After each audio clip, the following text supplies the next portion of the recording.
Hello, folks. Hope everyone will. Okay. Hope everyone is okay. I hope everyone is safe. And let's get to it. Yes, it's been windy. My, I guess my watering jug, which is plastic, got blown into the yard. I normally leave it underneath the porch. So it's after dinner. Of course, there's been after dinner smoke. Today, I'll be smoking. What is it again? Doing it. Oh yeah, Man of War Ruination, and this is a strong cigar. It is a 60 gauge. I'm really full, man. I'm like having to, like when you're really full, you're like taking deep breaths, like, oh, I'm so full. I even sat down for like 30 minutes. Yeah, this is a strong cigar. It even got the strong. It's not as dark as the Maduro, but this is a strong cigar, very strong scent. I'm gonna have to light it up with my triple.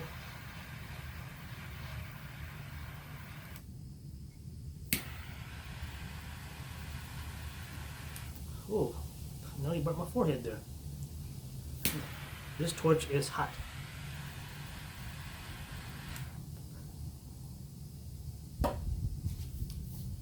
So, yes, went out shopping today for the Memorial weekend. And my hat's off to you guys that's got to stand outside in 90+ degree with freaking mask on.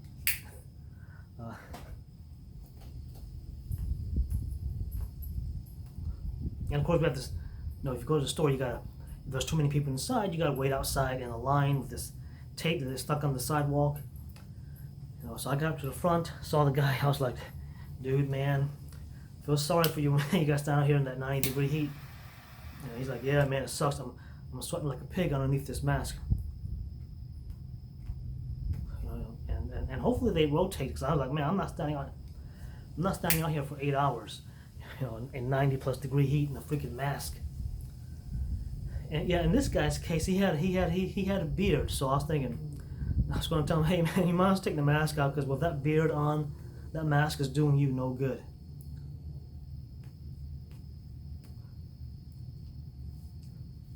Same with going to restaurants. Now some restaurants are letting you go in and sit. I think there's some stipulation, like if your restaurant is big enough to where you can space the tables or the chairs off. Mainly tables. If you can space the tables off in 6 foot. I guess 6 foot increments.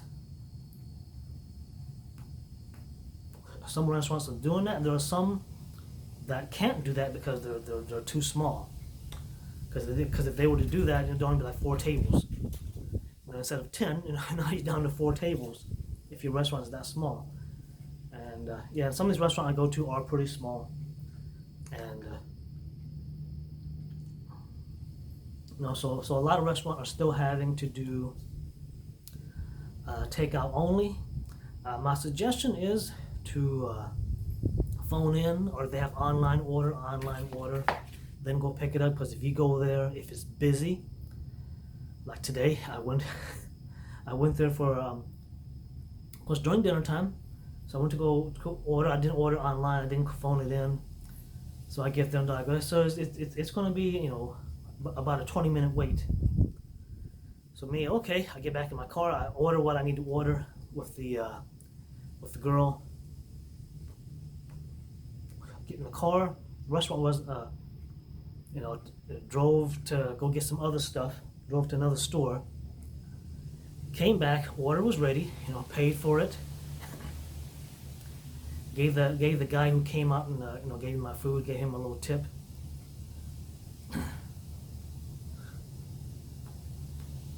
Yeah, and in my opinion, the thing about masks is getting out of hand. These mask snobs, they're getting on Trump, because supposedly he went to I think a Ford. Yeah, he went to, I guess, go visit the Ford factory that's making ventilators and things like that. And like, oh, President Trump, you didn't wear a mask when you went to go to that visit that Ford factory. that's making like ventilators and such. And of course the very CNN news person who got on Trump about that, turned out to be a hypocrite herself, because again, everyone's seen that video by now where the press conference is over. Trump and his team walks off stage. She gets up, takes off her mask. Everybody else keeps theirs on. And of course, President Trump has been tested and retested. If anything, these liberals and liberal medias should be happy that because one, he's not the one that's infected. If anything, if he's not wearing a mask, if anything, he's the one that's going to get infected. He's not going to infect other people. But of course, their assumption of him not wearing a mask is that he's going to infect people. So yeah. So again, I'll reiterate, we are, even in the north now, you guys are in the 80s, especially in the south, we're in the 90s, 90 plus. Especially, I think, Memorial Day weekend coming up here. This is a strong cigar. You better have some really dinner that really sits in your belly. Because if you have a salad, then you want to come and smoke this now. That ain't going to cut it.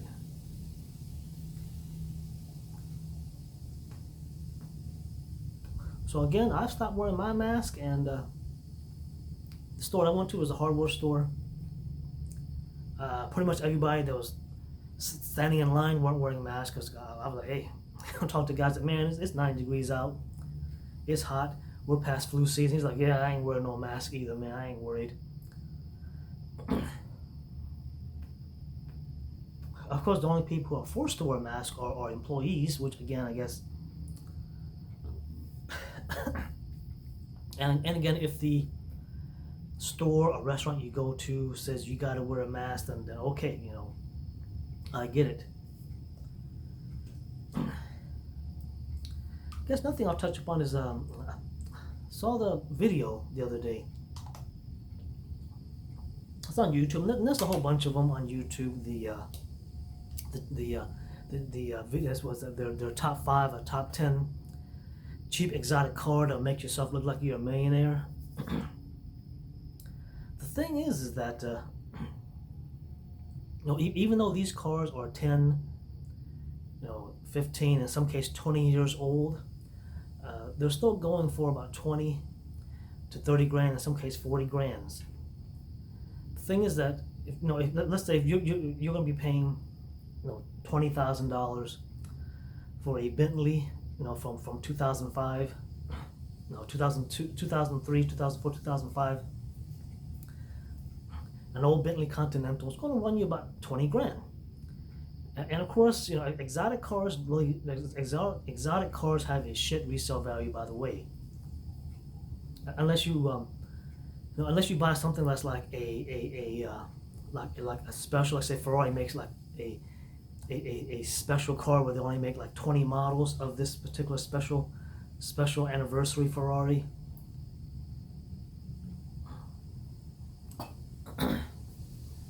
Especially the exotic cars coming out of the UK, the resale value for Aston Martins and Bentleys are really crap. I don't know about Rolls Royce. I think the guys on when they were on Top Gear. No, I think they made it when they were on when they did their. I think it was like the last season that they did Top Gear. And I think it was one of their challenge. It was the 5K pound challenge, where they went and bought I guess exotic cars, and they only had 5K to spend. And Captain Slow, I forget his name. I forget his name. I remember their nickname. There's Hamster. There's the Ape, and of course the Ape is what's his name? No, the Baboon. He's not called he's called the Baboon. Yeah, Richard Hammond is the Hamster. Ah, damn. Captain Slow is But anyways, you guys know who I'm talking about with the nicknames. So Captain Slow gets a Bentley. Of course, the one that he got was like a really, really old Bentley, like over 20 years old. And yeah, and it was crap. So yeah, so if you buy a Bentley from say 2003, you know, for 20 grand, that's almost 20 years old. And the problem with buying these, what these guys don't mention in these videos, is that the problem with buying these old exotics, because if you ever owned a luxury car, whether it be a Mercedes, whether it be a German, Japanese, or a do the French make exotic? Do the Italians? Okay, or a UK luxury car, then you know that the maintenance is not cheap on these luxury cars. Neither is the insurance. So number one, yeah, you scrape together $20,000, or you went and got a loan for $20,000. You know, now you got an Aston Martin, a Bentley, or a really, really old Maybach. You know, that one you can't afford the maintenance on it. Two, you can't afford the insurance either, so the car's probably gonna be uninsured. If something happens where the car breaks down, you can't afford the maintenance on it. So yeah, so you're flossing and posing as if you're a millionaire, but you can't. That's all you're doing. And of course, those videos are geared towards the teenagers and like young adults. Young meaning early 20s, because older adults realize, look, man, if I'm going to spend 20 grand, 30 grands, I'm getting me a Toyota, a brand new Toyota, a brand new Honda, or I'm getting me a Mercedes that's about 2 or 3 years old,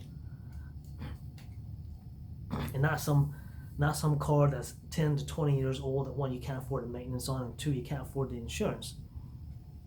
So yes, if I'm going to spend 20 grand, 30 grand on a used car, it's probably going to be a Mercedes about 2 or 3 years old. A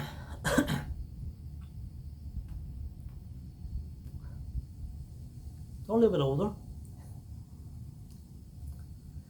No, but not something that's 10, 20 years old. That again, you can't afford maintenance on it.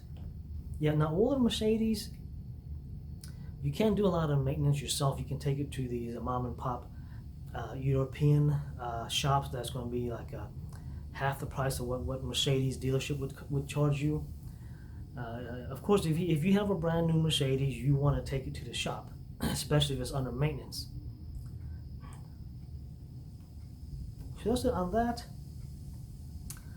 I want to touch upon language, because I kind of got to speaking about, wow, this is a strong cigar. It's very, very bitter, very a lot of coffee taste in it, but nice smooth draw. It's a bigger gauge than what I like to smoke. Probably a 55 gauge would be perfect. This is a 60 gauge. Kind of like language. People recognize language that you don't necessarily speak, but you hear a lot of it. Like say, if you hear French, most of us anyways, if you hear someone speaking French, German, Italian, even British English, even though most of us don't speak British English, but it is a dialect of English, you know what the person's speaking, but you don't know what they're saying, but you understand, hey, that person's speaking French, that person's speaking German. Yeah, I got to, speaking with some buddies and whatnot, we got to talking about language. Now, if you watch anime, then of course you will. Well, actually, if you watch the raw or the sub, if you watch the dub, then of course that's not gonna help you. But a lot of anime watchers actually watch subs, and if you're trying to learn Japanese, then you should be really watching the raw. That way you really absorb it. Unlike with subs, you're actually still reading English. But so same thing with Asian language. And if you watch anime and if you watch the raw or the sub, you'll like you may not understand what the person's saying, but you say, hey, that person's speaking Japanese. And of course, Asian language has different dialects. What's funny is, when I'm watching anime, they'll say, hey, what did that, did you just say? Did you say that in a Kansai dialect? Or a Hiroshima dialect, or a Hokkaido dialect? And I have to freeze it, rewind it, listen to the person. I can't tell the difference. And of course, it's probably the same with someone who don't speak English, and they hear American English. It's the same thing with British English. I can kind of pick up the different dialects with British English. Now that I've listen to more, watch some more English shows, or watch a lot of I guess English YouTubes or YouTube creators. You kind of pick up the different accents. It's kind of like here in the U.S. I can tell a New Yorker accent, if you're from Philadelphia, Boston accent, Wisconsin accent, Minnesota accent. Here in the South, you got the Texas accent. You got the Southern accents, different Southern accent, the Mississippi, the Georgia accent, California accent. So it's the same thing with Japanese, Chinese, and all the other Asian languages. Depending on the region you're from, because growing up as a kid, my parents would say, "Oh man, that person's speaking in a northern dialect, or that person's speaking in a southern dialect, or that person's speaking in this or that dialect," even though the country's like small.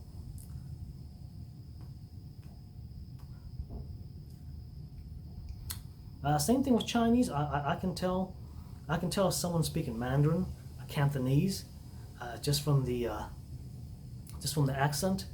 I can tell if someone's speaking Korean, because Korean definitely. If you ever heard Korean, and you don't have to hear you don't have to hear it every day, but you can tell that Korean has like a really weird, almost a specific type of dialect. Same with Philippine. I have some Philippine friends. They speak Philippine around me. And especially if you have, now of course Westerners have a hard time differentiating. They call all Asian language Chinese. And but if you have some Asian friends, have them speak, if they do speak it. If it's the second or third generation, then they probably don't speak it or speak much of it. Have them speak it around you so that you at least recognize the accent. Kind of Tagalog, which is the one of the Filipino language. I guess that's their national language, but I guess in the Philippines they have different other ethnics or languages. But yeah, but if someone's speaking Filipino, I can pick up on, say, that person's speaking Filipino. And of course Thai, that I'm speaking, so I know it. Chinese, yes.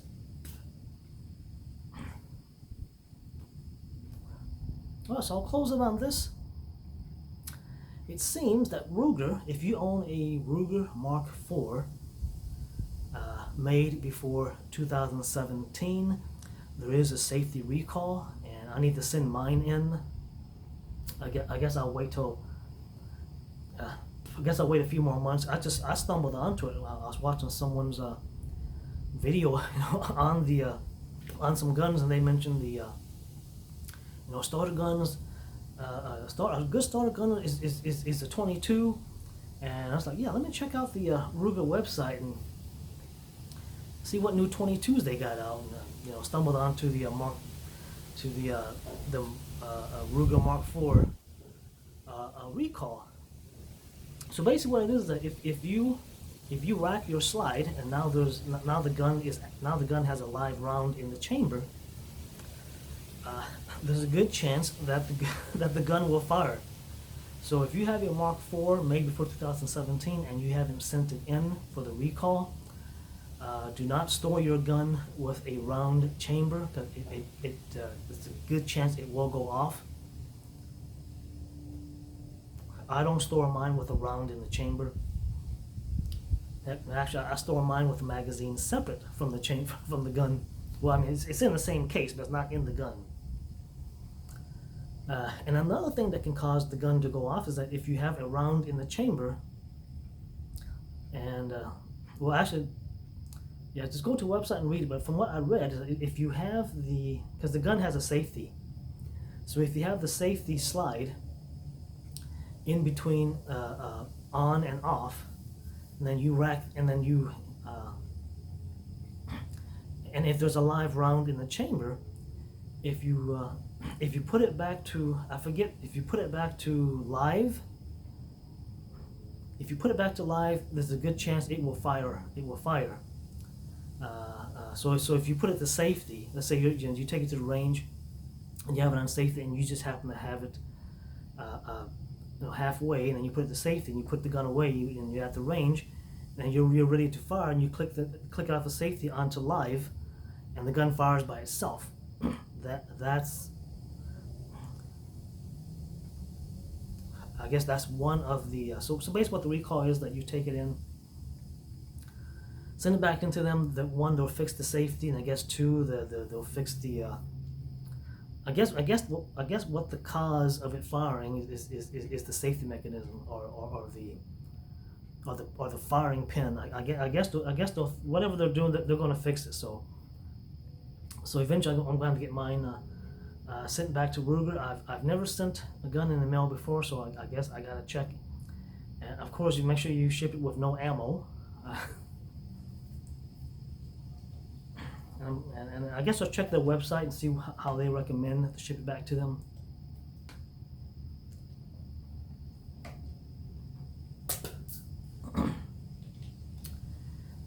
Diet Dr. Pepper.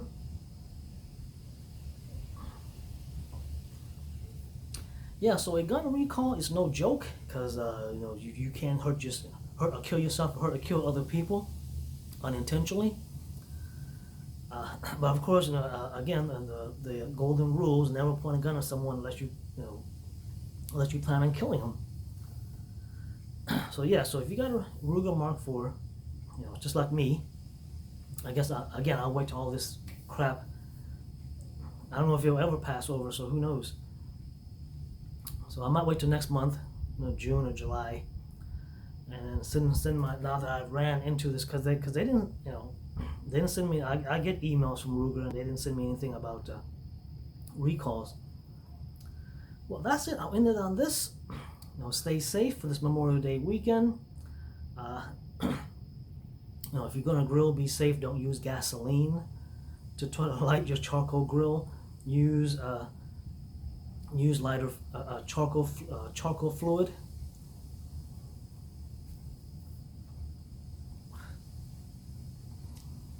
Stay safe.